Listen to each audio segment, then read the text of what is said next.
আমি অনেক স্বাধীন।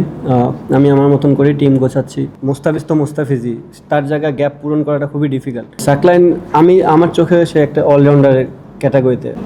এখন আবার নতুন আরেকটা সাইকেল শুরু হচ্ছে আপনার জন্য। তো পিছনেরটার এক্সপিরিয়েন্স আছে, সামনেরটাতে কি চাচ্ছেন আপনি অ্যাজ এ ক্যাপ্টেন? আগামী 2 বছরের জন্য কিভাবে টিমটাকে তৈরি করতে চাচ্ছেন? জিনিসটা হচ্ছে যে 2028-এর যে আমাদের মেন যে গোল ওয়ার্ল্ড কাপ, সেটা তো আমরা জানি যে এশিয়াতে না। সো ওইভাবে চিন্তা ভাবনা করব।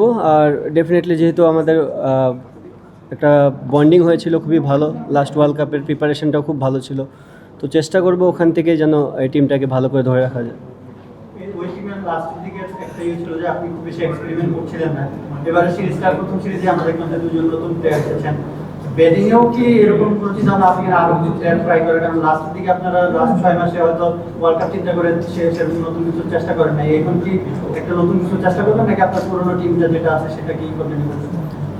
দেখেন, বলারদের ক্ষেত্রে জিনিসটা খুবই ইজি যে রোটেট করে খেলানো। আর আপনারাও জানেন যে দুজন নেই, তারা বাংলাদেশের জন্য বিগ অ্যাসেট। তো আমি চাই না যে তারা কন্টিনিউ ক্রিকেট খেলে ইনজুরি হয়ে ফিনিশ হয়ে যাক, কারণ সামনে জানেন আমাদের ওয়ান ডে ফর্মেটে অনেক গেম আছে, টেস্টও আছে। তো এদিক দিয়ে চিন্তা করে আমরা কিছু কিছু জিনিসের চেঞ্জ করা শুরু করেছি। যেহেতু ওয়ার্ল্ড কাপ অনেক দেরি, সো স্টিল এনাফ টাইম যে প্লেয়ারগুলোকে গ্রো আপ করার জন্য সময়, মানে ম্যাচ খেলানোর একটা ভালো সুযোগ এই মুহূর্তে। আপনারা কি লাস্ট ওয়ার্ল্ড কাপের যে এটা মিস করলাম, ওইটা থেকে কি পুরো টিম আসলে মুভ অন করতে পারছে কিনা? টিম মনে করেন যে ওইটা থেকে টোটালি মুভ অন? আমার মনে হয় ডেফিনেটলি মুভ অন করেছে, কারণ ওয়ার্ল্ড কাপের ওই টাইমটাতে আমরা একটা টুর্নামেন্টও খেলেছি, যেখানে প্লেয়াররা চেষ্টা করেছে ভালো ক্রিকেট খেলার। সবচেয়ে বড় জিনিস কি, আপনার যেহেতু ইন্টারন্যাশনাল গেম, প্রত্যেকটা গেমই আপনার জন্য, প্রত্যেকটা প্লেয়ারের জন্য খুবই ইম্পর্টেন্ট। আমার মনে হয় তারা ওইভাবেই চিন্তা করবে এবং বাংলাদেশের ফরে খেলার জন্য যা যা করণীয় দরকার, যে উইনিং মাইন্ডসেট একটা দরকার, সেটা নিয়ে মাঠে নামবে। আরেকটা জিনিস, লাস্ট সাইকেল পর্যন্ত ব্যাটসম্যান যারা তাদের একটা হিউজ ইমপ্রুভমেন্ট হয়েছে স্ট্রাইক রেটে, মানে অ্যাটাকিং মাইন্ডসেটে খেলা। সামনে দিকে আরও মানে একটা লম্বা সময় পাচ্ছে। আপনি কি চাইছেন কিনা যে এটা প্রত্যেক ব্যাটসম্যানের তার নিজ নিজ জায়গা থেকে যদি আরেকটু এলিভেট করে আরেকটু হাই স্ট্রাইক রেটে ব্যাটিং করার চেষ্টা করবেন, মানে দায়িত্ব দিয়ে ব্যাটিং করা? অবভিয়াসলি একটা জিনিস হচ্ছে, অনেক দিন পরে আমরা আবার টি-20 ফর্মেটটা খেলতেছি। প্রথম দিক দিয়ে আমরা কোনো বাড়তি প্রেশার দিতে চাচ্ছি না। খেলুক, 2-1টা গেম খেললে যে যার জায়গা থেকে অটোমেটিক বুঝতে পারবে, কারণ এটা একটা সেট আপেরও বিষয় আছে। একটা ভালো দিক যে এই বছরে যে 9টা ওয়ানডে টি-20 হবে, তিনোটাই ভালো টিমের সাথে এবং ব্যাক টু ব্যাক সিরিজগুলো আছে। তো এটা একটা পজিটিভ সাইন যে আমরা একবার খেললে পরের সিরিজটাও আমাদের জন্য একটু হলেও তুলনামূলকভাবে ইজি হয়ে যাবে। ক্যাপ্টেন, আপনাকে শুরুতে 2026 ওয়ার্ল্ড কাপ পর্যন্ত ক্যাপ্টেন্সিটা দেওয়া হয়েছিল, তো সেই বিশ্বকাপটা আপনারা খেলতে পারলেন না, পরে 28 পর্যন্ত। তো এই যে 28 পর্যন্ত দেওয়া হলো, তখন কি বোর্ডের সঙ্গে আপনার কি কথা হচ্ছে, বা বোর্ডের এন্ড থেকে কি বলা হচ্ছে, বিশেষ করে আপনার এন্ড থেকে কি বলা হচ্ছে দল নিয়ে, বা 28 পর্যন্ত যে আপনি থাকবেন কি প্ল্যান নিয়ে? না, সত্যি কথা বলতে খুব একটা কনভারসেশন হয়নি। তারা ডিসাইড করে আমাকে, তারা মনে করেছে আমি যোগ্য প্রার্থী এখানকার জন্য। তো আমি আমার কাজ করার চেষ্টা করব। টিম যেভাবে 26-এরটার জন্য প্রিপারেশন নিয়েছিলাম, যেহেতু এখনও এনাফ টাইম আছে, প্রিপারেশন ওইভাবেই থাকবে। আপনার এন্ড থেকে কিছু বলা হয়? আমার এন্ড থেকে না। ক্যাপ্টেন, টি-20তে টপ অর্ডারের এবং 6 নাম্বার যে পজিশনটা, এই দুইটা রান আসলে আমরা খুব মানে পাওয়ার প্লেটা ইউজ করা কিংবা শেষের দিকে রানটা বাড়িয়ে দেওয়া। তো আমার সাইফ হাসান ভাইস ক্যাপ্টেন আছেন, এদিকে শামীম পাটোয়ারি, দুজনকে আসলে ওই ইন্টারন্যাশনালে শেষ কয়েকটা ইনিংসের খুব একটা ভালো ফর্মে না, টি-20-র কথা বলি, তো সেটা কি আপনার জন্য কনসার্ন কিনা, মানে এই দুই ব্যাটারের ফর্মটা? আমার কাছে মনে হয় না খুব একটা বিগ কনসার্নের বিষয় এটা। যদিও বা অনেকদিন পরে আবার টি-20 খেলতেছে, আমরা সবার জন্যই চ্যালেঞ্জিং থাকবে জিনিসটা, যে সবার পারফরমেন্স করার চেষ্টা করবে। আমার মনে হয় কয়েকটা গেম খেললে আবার এই জিনিসটা ওভারকাম হয়ে যাবে।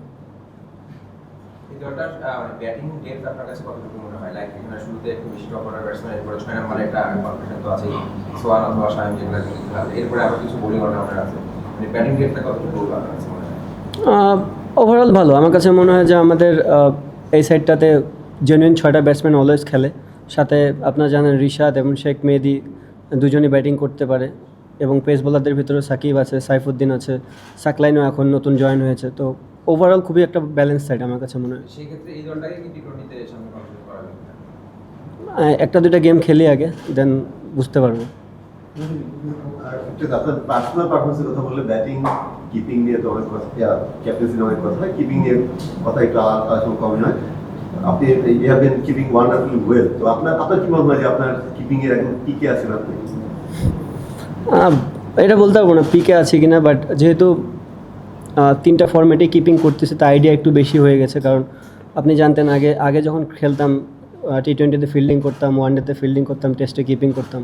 সো এখন যেমন জায়গাটা জানি যে আমার রোলটা হচ্ছে কি, সো চেষ্টা করি ওখানে 100% দেওয়ার জন্য। যদি ওয়ার্ল্ড ক্রিকেটে যারা কিপার আছে আপনি যদি একদিন ফলো করেন বা দেখেন যে তারা কেমন করছে, অ্যালেক্স ক্যারি অবভিয়াসলি খুব ভালো করছে, আরও কেউ এরকম আপনি কি দেখেন কিনা? না, সত্যি কথা বলতে কিপিংয়ে খুব একটা ফলো করা হয় না। ক্যাপ্টেন, লাস্ট বিপিএল এ ইমন মিডল অর্ডারে খেলেছেন 4 নম্বরে। শোনা গেছিল দলেরই এমন একটা প্ল্যান ছিল, তারপরে তো বাংলাদেশের ইন্টারন্যাশনাল ম্যাচ খেলেন। তো এই সিরিজে ইমনকে কি মিডল অর্ডারে খেলাবেন নাকি টপ করতে হবে? না, আপাতত মিডল অর্ডারের চিন্তা ভাবনা আছে। ক্যাপ্টেন, উইকেটটা দেখছিলেন, আসলে টি-20 জন্য উইকেটটা কতটুকু আইডিয়াল? আমরা লাস্ট ওয়েস্ট ইন্ডিজের সিরিজে খেলেছি আয়ারল্যান্ডও। কেমন দেখেছেন উইকেটটা? আর দুজন আছেন যারা নতুন দলে পেসার, আমরা দুজনই জানি, তাদের ডেবিউ হওয়ার বা তাদের সুযোগ পাওয়ার সম্ভাবনা কতটুকু, নাকি গ্রুমিংয়ের জন্যই থাকছে? ফার্স্ট অফ অল উইকেটটা দেখেছি, উইকেট দুই টিমের জন্য ইকুয়াল থাকবে। যতক্ষণ পর্যন্ত বল খেলা হচ্ছে বলতে পারতেছি না, বাট দেখে মনে হয়েছে ভালো উইকেট হবে। নতুন যে ক্রিকেটার আমাদেরকে দেখতেছেন প্রোভাইড করতেছে খুব ভালো ভালো উইকেট অনেক দিন ধরেই, তো হোপ যে এটাও ভালো উইকেট হবে। আর দুজনকে নেওয়ার পিছনের রিজন যেটা আমি ফার্স্টেও আগে বললাম, হোপ যে আমরা তাদেরকে গেম টাইম দিতে পারবো। টি-20 র্যাঙ্কিংয়ে আমরা এখন আপনি আপনার একদম ওপেন আই দিয়ে দলটাকে দেখেছেন, কোথায় কোথায় আমাদের আসলে বড় দুর্বলতা? শুধু আমি বিশ্বকাপের কথা বলছি না, প্রতিটা ম্যাচের জন্যই আপনার ইমপ্রুভমেন্ট দরকার। কোথায় কোথায় উন্নতি করতে চান? আরেকটা কথা বলা যায়, ক্যাপ্টেনরা স্বাধীনভাবে মতামত দিতে পারে না, দলের উপর কোনো প্রভাব থাকে না। আপনি কতটা স্বাধীনভাবে কাজ করতে চান বা সুযোগ পাচ্ছেন বা করতে চান? ফার্স্ট অফ অল আমি অনেক স্বাধীন। আমি আমার মতন করে টিম গোছাচ্ছি, সাথে সিলেক্টর আছে, সাথে কোচ আছে। তো আমাদের যে সবার প্ল্যানিংয়ে আমরা এই টিমটাকে চেষ্টা করতেছি আগে নিয়ে যাওয়ার। আরেকটা জানি কী বললেন? দুর্বলতা যদি কোথায়? আচ্ছা, দুর্বলতা জিনিসটা হচ্ছে দেখেন প্রত্যেকটা ডিপার্টমেন্টই তো যার যার জায়গার ডিপার্টমেন্ট আছে। যদি অ্যাজ এ ব্যাটসম্যান হিসাবে বলি, আমরা যদি আমাদের রোলটা প্লে করি তাহলে আর শেষের ব্যাটসম্যানদের দিকে তাকানোর কোনো দরকার নেই। আবার বলাররা যদি বলারের রোল প্লে করে দেয় তাহলে তো আর ব্যাটসম্যানদেরও কোনো কিছু আসবে। বাট জিনিসটা হচ্ছে যে অ্যাট দ্য সেম টাইম টি-20 ফর্ম্যাটে আপনি জানেন যে অ্যাটাকিং ক্রিকেট খেলতে হবে, এবং অ্যাটাকিং ক্রিকেট খেলতে গেলে আপনার 2-1 উইকেট আর্লি পড়বেই। সো আমাদের যে মেইন কনসার্নের জায়গা, যে আমাদের যে বিশেষ করে রোল শেখ মেহেদি, নাসুম, রিশাদ যারা স্পিন বল করে, তাদের কাছ থেকে আমরা একটু ব্যাটিং আশা করি। সাথে আমাদের যে অলরাউন্ডারগুলো আছে তারা বোলিং সাথে যদি আমাদেরকে ব্যাটিং দিতে পারে তাহলে একটা হেলদি একটা ব্যাটিং অর্ডার তৈরি হয়। আর আপনি দেখবেন যে বড় বড় টিমগুলোতে সবগুলারই ডেপথ অনেক বড়, 9 নম্বর পর্যন্ত ব্যাটিং পারে। তো ওই ডেপথটা যদি আমরা তৈরি করতে পারি তাহলে মনে হয় আমাদের ব্যাটসম্যানরা উপর থেকে আরও ফ্রিলি গেম খেলতে পারবে। ক্যাপ্টেন, লাস্ট ওয়ানডেতে একটা বড় স্কোর পেলেন, যেভাবে ইনিংসটা বিল্ড করেছিলেন টাইম পেয়েছেন ইয়ে করলেন। তো রিদমের ক্ষেত্রে আসলে এই সিরিজে এসে আসলে ওটা আপনার কাছে কেমন লাগছে? নিজের পার্সোনালি ব্যাটিং কেমন দেখছেন, এবং টিমেরও আসলে এই সিরিজে অবজেক্টিভ বা ইয়ে কি? না, ব্যাটিং ওয়াইজ একটা ভালো জিনিস যে লাস্ট 2টা সিরিজে হয়তো বড় বড় রান হয়নি, বাট অনেকক্ষণই উইকেটে সময় কাটাতে পেরেছি। তো এটা একটা ভালো জিনিস, যেহেতু ফরম্যাটটাই ডিফারেন্ট। আপনি এখানে যত সময় কাটাবেন আপনার কাছ থেকে রান আসবে। ডিফারেন্ট ফরম্যাট, চেষ্টা করবো যে ওই ধারাবাহিকতা ধরায় রাখার জন্য, but at the same time আপনাকে অ্যাটাকিং মাইন্ড সেটআপে যেতে হবে। আর এবং অ্যাটাকিং মাইন্ড সেটআপে গেলে সামটাইমস আপনি ফেলিয়ার হবেন। সো টি-20 ফরম্যাটে এই জিনিসটা অ্যাকসেপ্ট করে নেওয়াটাই নর্মাল, যে আপনি ফেলিয়ার হবেন, সাকসেস হবেন, এইভাবেই যাবে। ক্যাপ্টেন, আমরা টেরিনও লাস্ট কয়েকটা সিরিজ আসলে লাভ করতে পারছি, ইভেন লাস্ট ওয়ানডে সিরিজও লাভ করতে পারছি, এটা একটু কনসার্ন জায়গা কিনা? হ্যাঁ, বাট আপনি যদি দেখেন ওভারঅল এই আমার টিমে, মানে বিশেষ করে টি-20 ফরম্যাটে যে 5 জন আমরা ট্যালেন্ডারকে ধরতেছি, 5 পেস বলারের ভেতর 3 জনই খুবই ভালো ব্যাটিং পারে। এক্সেপ্ট আমি যদি শরীফুল অ্যান্ড রিপন মণ্ডলকে দেখি তাহলে হয়তো বা তারা খুব একটা ভালো ব্যাটসম্যান না, বাট টুকটাক 5-6 রান করে দিতে পারবে। অবভিয়াসলি যে টিমটা আমরা তৈরি করার চেষ্টা করতেছি তারা যদি তাদের মতন করে পারফরমেন্স করতে পারে তাহলে এই প্রবলেমটা থাকবে না। ওয়ানডেতে একটা নতুন রোলে খেলছেন, নিশ্চয়ই আবার টপিক খেলি এই পার্সোনাল পজিশনের এই সুইচটার সঙ্গে আপনি আসলে নিজেকে না দেখেন, ফরম্যাট তো ডিফারেন্ট। আমি আগেও বললাম ফরম্যাট অনুযায়ী মানুষ মাইন্ডসেট আপ চেঞ্জ করে। টেস্ট যখন খেলি তখন 6 ব্যাটিং করি, সেটা ডিফারেন্ট ফরম্যাট। ওয়ানডেতে এখন আমাদের টিম থেকে একটা ডিফারেন্ট রোল দিয়েছে, সো আমি চেষ্টা করেছি আমার রোল। আর ওয়ানডে T20 ফরম্যাট তো আমি জানি আমার রোলটা কী, সো খুব একটা সমস্যা হবে না। একজন আপনার টিমে এই মুহূর্তে যে বলারগুলো আছে, আপনি কাদের আশা করছেন যারা লিড করবে এই টিমে? কী করবে? মানে যেহেতু মুস্তাফিজ এবং নাহিদ রানা এই জায়গায় আপনি কাকে, মানে কারা এই রোলটা প্লে করতে পারেন? মুস্তাফিজের রোল টিমে লিড দিবে কারা? বোলিংয়ে আপনি কার উপর বেশি খুশি আছেন? ওভারঅল আমার সবগুলো বলারই খুবই ভালো। যদি দেখেন, হ্যাঁ মুস্তাফিজ তো মুস্তাফিজই, তার জায়গায় গ্যাপ পূরণ করাটা খুবই difficult. But at the same time আপনাকে এটা মনে রাখতে হবে যে যেদিন মুস্তাফিজ খেলবে না, সামহাও কোনো কারণে ইনজুর্ড হয়ে গেলে কোনো না কোনো প্লেয়ারকে তো খেলতে হবে। সো ওই চেষ্টাটা করেই আমরা কিন্তু এই টিমটা তৈরি করার চেষ্টা করতেছি। তো প্লেয়াররা যত গেম টাইম পাবে তারাও একটা সময় যায় ডেভেলপ করে করে করে মুস্তাফিজের মতো না হলেও হয়তো তার কাছাকাছি যেতে পারবে। ক্যাপ্টেন, দলের মধ্যে আমরা বেশ কিছু ফান অ্যাক্টিভিটিস দেখছি। গতকাল একটা দেখলাম যে ফেসবুক একটা ইয়োগা চ্যালেঞ্জ হচ্ছে।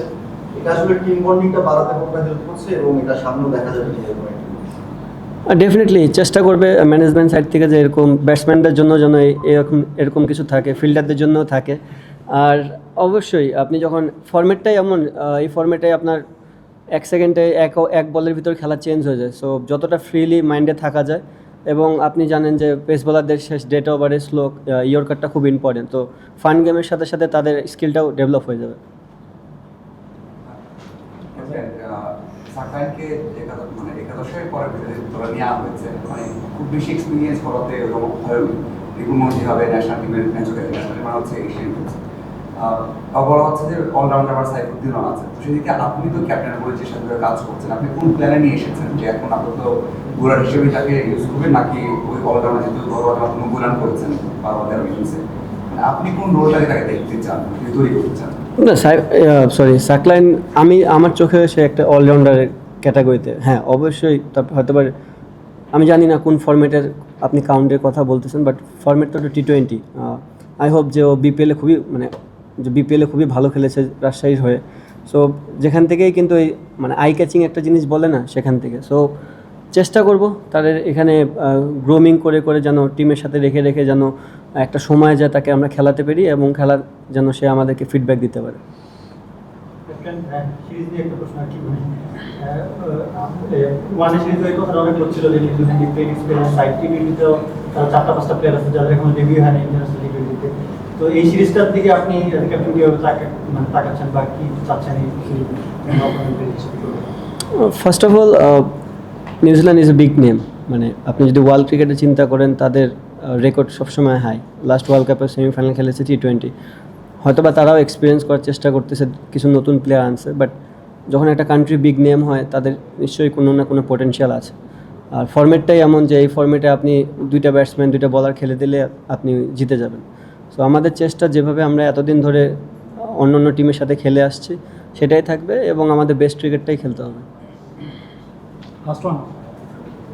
ক্যাপ্টেন, তামিম ইমন তারা পেসার থেকে ফিরে এলো, দলের মধ্যে 130 স্ট্রাইকারের বেশি খেলা একাধিক অনেক ব্যাটসম্যান আছে, লোয়ার মিডল অর্ডারেও আমরা দেখছি মারতে পারে এমন ব্যাটসম্যান আছে। ওভারঅল আপনার এই টিমটাই কি বাংলাদেশের প্রেক্ষাপটে সবচেয়ে এক্সপ্লোসিভ T20 টিম কিনা? এইটা আপনারা অ্যান্সার দিতে পারবেন না, আমি জানি না। বাট আমি তো এনজয় করতেছি, সবার সাথেই কাজ করে খুব মজা লাগতেছে আমার। Thank you.